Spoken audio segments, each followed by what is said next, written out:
जय श्री राधे कृष्णा। दोस्तों, ब्रजभूमि में भगवान श्री कृष्ण एक परम भक्त कुंभदास रहते थे। कुंभदास का एक पुत्र रघुनंदन था। कुंभदास हर वक्त श्री कृष्ण भक्ति में लीन रहते थे और पूरे नियम से भगवान की पूजा और सेवा किया करते थे। वे उन्हें छोड़कर कहीं भी नहीं जाते थे ताकि उनकी सेवा में कोई कमी न रह जाए। एक दिन वृंदावन से उनके लिए भागवत कथा करने का न्योता आया। श्री कृष्ण को समय पर भोग लगाते रहना पहले तो कुंभदास ने मना किया, लेकिन कुछ सोच विचार कर बाद में वे कथा में जाने के लिए तैयार हो गए। उन्होंने सोचा कि भगवान की सेवा की तैयारी करके वे रोजाना कथा करके वापस लौट आएंगे, जिससे भगवान का सेवा नियम भी नहीं छूटेगा। उन्होंने अपने पुत्र को समझा दिया कि वे भोग तैयार कर चुके हैं, तुम्हें बस समय पर ठाकुर जी को भोग लगा देना है। इसके बाद वे वहां से प्रस्थान कर दिए। पुत्र के आग्रह से बालक बन प्रकट हुए श्री कृष्ण कुंभदास के पुत्र रघुनंदन ने भोजन की थाली श्री कृष्ण के सामने रखी और सरल मन से आग्रह किया कि ठाकुर जी आओ और भोग लगाओ। उसके बाल मन में यह छवि थी कि वे आकर अपने हाथों से भोजन करेंगे, जैसे हम सभी करते हैं। उसने बार बार आग्रह किया, लेकिन भोजन तो वैसे का वैसा ही रहा। अब रघुनंदन दास उदास हो गया और रोते हुए पुकारा कि हे कृष्ण आओ और भोग लगाओ। कहते हैं ना, जो सच्चे हृदय से भगवान को पुकारता है तो भगवान को आना ही पड़ता है। कुंभदास को बेटे पर होने लगा था शक। रघुनंदन की इस पुकार के बाद भगवान कृष्ण ने बाल का रूप धारण किया और भोजन करने बैठ गए। जब कुंभदास ने घर आकर रघुनंदन से प्रसाद मांगा तो उसने कह दिया कि ठाकुर जी ने सारा भोजन खा लिया। कुंभदास को लगा बच्चे को भूख लगी होगी, वही सारा भोजन खा गया होगा, लेकिन अब तो यह रोज की कहानी हो गई थी। अब कुंभदास को शक होने लगा तो उन्होंने एक दिन लड्डू बनाकर थाली में रखे और छुपकर देखने लगे कि रघुनंदन क्या करता है। कुंभदास को लड्डू हाथ में लिए दिखे भगवान श्री कृष्ण। रघुनंदन ने रोज की तरह ही भगवान श्री कृष्ण को पुकारा तो वे बालक रूप में प्रकट होकर आए और लड्डू खाने लगे। यह देखकर कुंभदास दौड़ते हुए आए और प्रभु के चरणों में गिरकर विनती करने लगे। उस समय श्री कृष्ण के एक हाथ में लड्डू और दूसरे हाथ वाला लड्डू मुख में जाने को ही था कि वे एकदम मूर्ति हो गए। उसके बाद से ही उनकी इसी रूप में पूजा की जाती है और वे लड्डू गोपाल कहलाए जाने लगे। राधा कृष्ण के अलौकिक प्रेम को तो सभी जानते हैं। यह उनके प्रेम की ही पराकाष्ठा है कि चोट काना को लगे तो पीर राधा को होती है। पुराणों में श्री राधा रानी को कृष्ण की शाश्वत जीवन संगिनी कहा जाता है।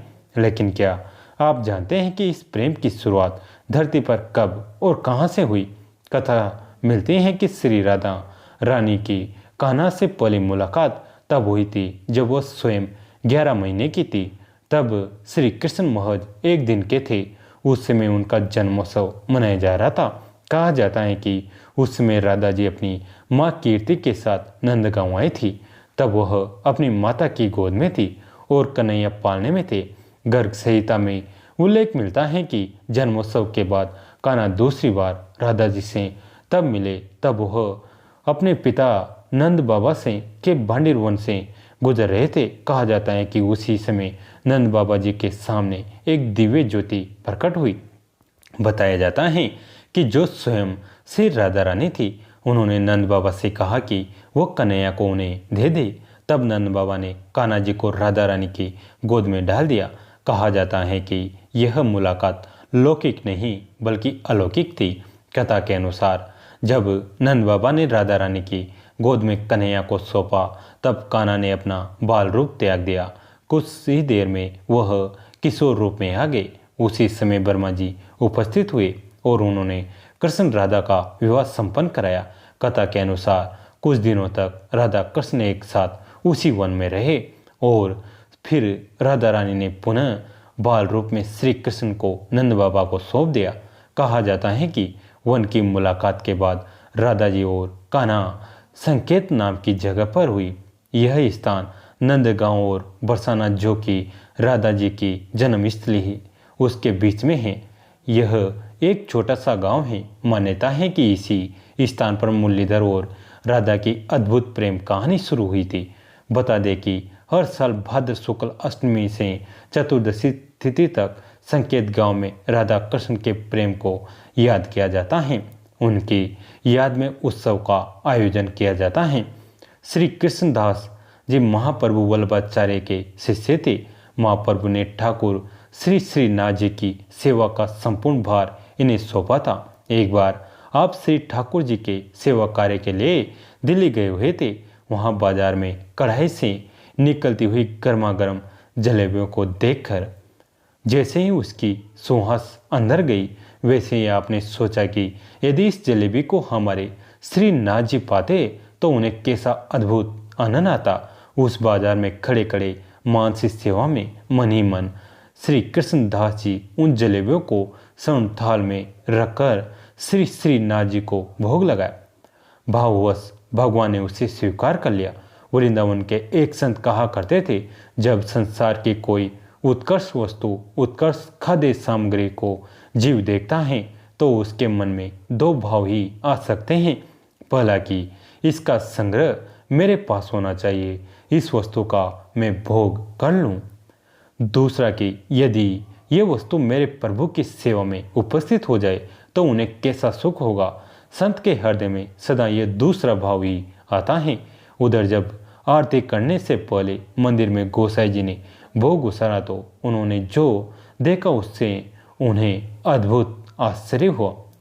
श्रीनाथ जी ने विविध भोग सामग्रियों को एक ओर कर दिया और जलेबियों से भरा एक स्वर्ण का थाल मध्य में चमचमा रहा है। श्रीनाथ जी मंद मंद मुस्कुरा रहे थे और उनके हाथ में भी जलेबी प्रत्यक्ष मौजूद पाई गई। गोसाई जी समझ गए कि आज किसी भक्त ने भाव के बल से इस सेवा का अधिकार प्राप्त कर लिया है। जय जय श्री राधे कृष्णा। दोस्तों, कैसी लगी आज की कथा कमेंट करके जरूर बताएं। वीडियो को लाइक करें, चैनल को सब्सक्राइब करें, घंटी के बटन को दबाकर ऑल पर क्लिक करें। दोस्तों, इस कहानी को अपने दोस्तों के साथ, फैमिली के साथ शेयर जरूर करें। कहानी अंत तक सुनने के लिए आप सभी का तहे दिल से धन्यवाद।